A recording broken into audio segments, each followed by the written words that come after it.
अस्सलाम वालेकुम। मैं हूं सैयद मोहम्मद एजाज़। आप देख रहे हैं हुज़ैमा इकराम एंड एजाज़ का यूट्यूब चैनल और आज का हमारा मौजू है टैक्स इन 10 मिनट्स में सैलरी। तो सैलरी जो है उसको सेक्शन 12, 13 और 14 जो है हेड ऑफ़ सैलरी जो है या income under the head of salary उसको सेक्शन जो है 12, 13 और 14 में जो है वो डील किया गया है। तो सेक्शन 12 डिफ़ाइन करता है कि सैलरी क्या है, उसके क्या क्या कंपोनेंट्स हैं। सेक्शन 13 डिफ़ाइन करता है कि परक्विजिट्स की वैल्यूएशन कैसे की जाएगी। और सेक्शन 14 जो है वो डिफ़ाइन करता है कि एम्प्लॉई शेयर स्कीम में वैल्यूएशंस किस तरह होंगी, राइट की वैल्यूएशन किस तरह होगी और कब आपने शेयर की कितनी कॉस्ट लेनी है और जब आप बेचेंगे तो किस तरह आप उसको अपनी बुक्स में अकाउंट फॉर करेंगे और उस पर टैक्सेशन किस तरह होगी। सो अगर बुनियादी तौर पे देखा जाए तो सेक्शन 12 के अंदर जो सैलरी है उसके मोटे मोटे तीन 7 हिस्से हैं।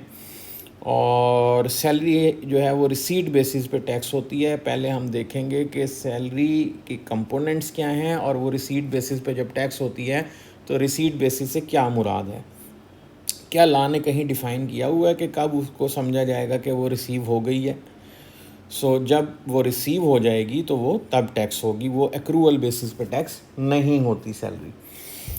सैलरी के जो 7 बड़े कंपोनेंट्स हैं उसमें सबसे पहला कंपोनेंट तो पे, वेजेस या इस तरह की अदर रेमुनरेशन, लीव पे, बोनस, ओवर टाइम, कमीशन, फ़ी, ग्रेचुटी या वर्क सप्लीमेंट्स जो होते हैं हैज़ार्डियस एनवायरनमेंट में अगर आप काम कर रहे हैं तो उससे मुतल्लिका जो अगर आपको कोई कंपनसेशन दी जाती है तो वो है।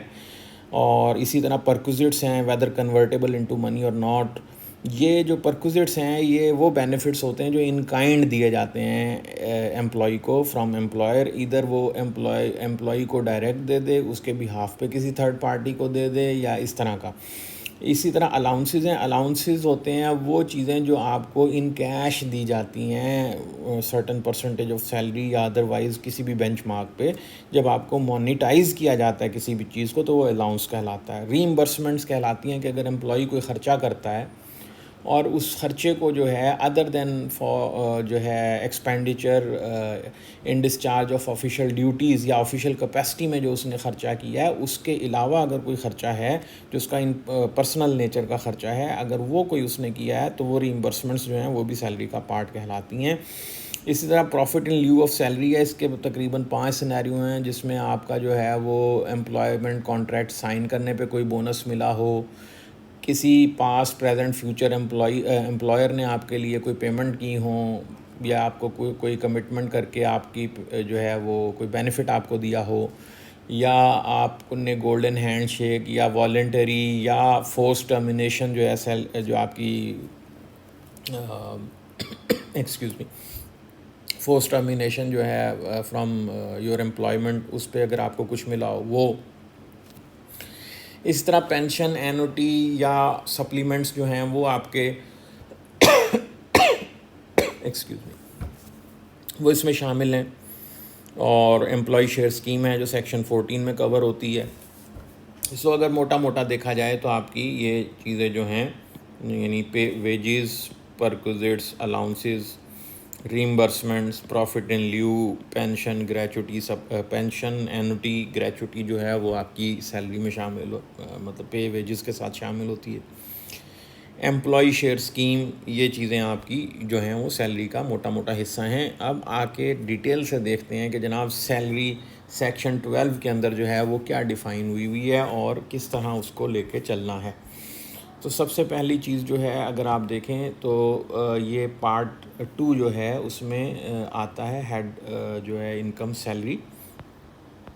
अब इसकी जो डेफिनेशन है वो सैलरी को वो कहते हैं कि एनी सैलरी रिसीव्ड। अब यहाँ पे मैंने रिसीव्ड को अंडरलाइन किया हुआ है यही बताने के लिए कि सैलरी जो है वो रिसीव्ड बेसिस पे टैक्स होती है by an employ in a tax year other than salary that is exempt from tax under this ordinance shall be chargeable to tax in that year under the head salary. कोई rocket science नहीं है इसमें, simple is that कि जो salary आपको मिली है वो tax होगी एक टैक्स ईयर में। तो अब सैलरी है क्या, सैलरी को डिफ़ाइन किया उन्होंने। Salary means any amount received by an employee from an employment whether of revenue और कैपिटल नेचर। अच्छा, ये एम्प्लॉई और एम्प्लॉयर का जो रिलेशनशिप है वो होना ज़रूरी है सैलरी के लिए, या मास्टर सर्वेंट का रिलेशन जो है वो सैलरी के लिए होना ज़रूरी है? अगर वो रिलेशनशिप एग्जिस्ट नहीं करता तो पेमेंट सैलरी नहीं कंसिडर होगी। So this is an important point. अब आ जाते हैं कि सैलरी में क्या क्या चीज़ें शामिल हैं।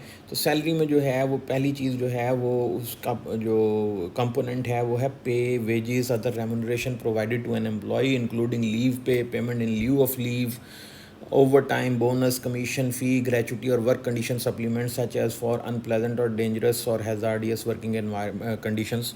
सो ये सारी जो हैं वो आपकी सैलरी का हिस्सा हैं। फिर उसके अलावा परक्विजिट्स हैं, वेदर कन्वर्टेबल टू मनी और नॉट। मैंने आपको बताया था परक्विजिट्स में जो है आपके हाउस रेंट अलाउंस आ जाता है, कोई यूटिलिटीज़ प्रोवाइड की हुई हैं, इस तरह आपको कोई भी जो है गार्डनर प्रोवाइड किया हुआ है, ड्राइवर प्रोवाइड किया हुआ है, उसकी सैलरी जो है वो आपके परक्विजिट्स में आ जाती हैं। फिर अलाउंसेस आ जाते हैं आपके, like cost of living allowance है, सब्सिस्टेंस है, रेंट, यूटिलिटीज़। अगर आपको रेंट जो है वो इन काइंड नहीं मिल रहा, यानी आपको हाउस एकोमोडेशन नहीं प्रोवाइड की गई बल्कि आपको मोनिटाइज़ कर दिया गया, वो आपको पैसे दे देते हैं, जाके जो है आप अपना रेंट पे कर देते हैं, तो वो इसमें शामिल है। एंटरटेनमेंट और ट्रैवल अलाउंस अगर आपको कोई मिलता है, लेकिन ये तमाम चीज़ें वो हैं जो कि आपकी शामिल ना हों प्रोफेशनल ड्यूटीज़ के डिस्चार्ज करने के लिए। उसके अलावा हैं एक्सपेंडिचर्स जो हैं उनकी रीइंबर्समेंट है। पर्सनल एक्सपेंडिचर हम अगर शॉर्टली कह दें, पर्सनल एक्सपेंडिचर इसमें शामिल हैं। जो ऑफिशियल एक्सपेंडिचर्स हैं वो शामिल नहीं हैं रीइंबर्समेंट्स के अंदर। अब प्रॉफिट इन ल्यू और इन एडिशन टू सैलरी और वेजेस जो हैं उसमें मैंने आपको बताया था कि consideration for an person's agreement to enter into an employment है, consideration for an employee's agreement to any conditions of the employment या चेंज इन कंडीशंस जो है वो आ जाता है। Termination of employment whether paid, voluntary और under any agreement including compensation for redundancy और लॉस और गोल्डन हैंडशेक वगैरह है। प्रोविडेंट फंड है, अदर फंड है, ठीक है। कंट्रीब्यूशन किस हद तक है, जिस हद तक एम्प्लॉय की कंट्रीब्यूशन नहीं है, यानी एम्प्लॉयर की कंट्रीब्यूशन और इंटरेस्ट जो है वो इसमें आ जाएगा। फिर आ जाता है consideration for employees agreement to restrictive covenant, यानी अगर आप एम्प्लॉय को रिस्ट्रिक्ट कर देते हैं और उसके अगेंस्ट कोई पेमेंट करते हैं तो वो भी आपका जो है वो जो है profit in lieu of salary बन जाएगा, या पेमेंट जो है वेजेस बन जाएगा। उसके अलावा जो है आपकी जो पेंशन एनुटी जो है वो आपकी सप्लीमेंट टू पेंशन एनुटी जो है वो आपकी सैलरी में शामिल होंगे। Any amount chargeable to salary जो है अंडर सेक्शन 14 यानी जो है एम्प्लॉय शेयर स्कीम्स उसमें। अच्छा जी, अब इसमें एक चीज़ आ जाती है, whether the employees agrees to pay. अगर टैक्स आपको जो है वो ज़िम्मेदारी ले ली है एम्प्लॉयर ने, तो वो आपकी जो है उसमें जमा होगा, क्या नाम लेते हैं, सैलरी के अंदर, और एज ए मतलब अलाउंस या परक्विजिट वो टैक्स होगा।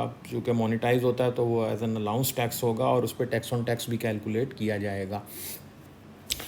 तो चूँकि वो टैक्स आपका एज एन अलाउंस या परक्विजिट ट्रीट हो रहा है, तो उसको जो है जब आप पे करेंगे तो वो आपकी इनकम में ऐड होगा। और ग्रॉसिंग अप का कॉन्सेप्ट लगता है, यानी कि जब तक वो टैक्स ऐड होता रहेगा आपकी सैलरी में, जब तक कि उसके ऊपर टैक्स निकलने वाला जो रिजल्टेंट लाइबिलिटी है वो आपके उस अमाउंट के बराबर नहीं हो जाती। और अगर एक ही दफ़ा उसने पे किया तो फिर बाकी रेस्ट एम्प्लॉय के ऊपर बर्डन शिफ्ट हो जाता है, सिर्फ एक दफ़ा वो ऐड होगा।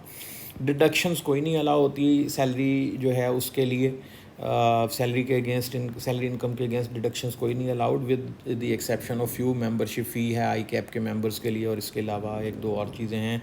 ज़कात की डायरेक्ट डिडक्शन अलाउ होती है।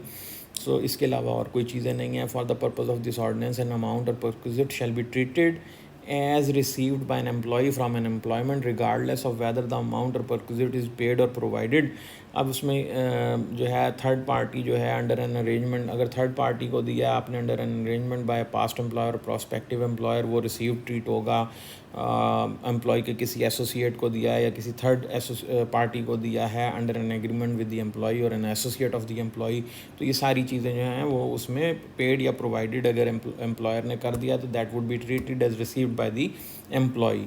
अब यहाँ पे एक और चीज़ है कि अगर एम्प्लॉय जो है उसने जो है मतलब कोई भी अमाउंट रिसीव की है गोल्डन हैंड शेक की या टर्मिनेशन इन एम्प्लॉई, क्योंकि ये रेफ़र कर रहा है क्लास 3 ऑफ जो है सब class 3 of class E of section sub section 2 को, तो वो अगर हम देखें तो ये क्लास ई जो है इसकी 3 जो है वो टर्मिनेशन ऑफ एम्प्लॉयमेंट से रिलेटेड है।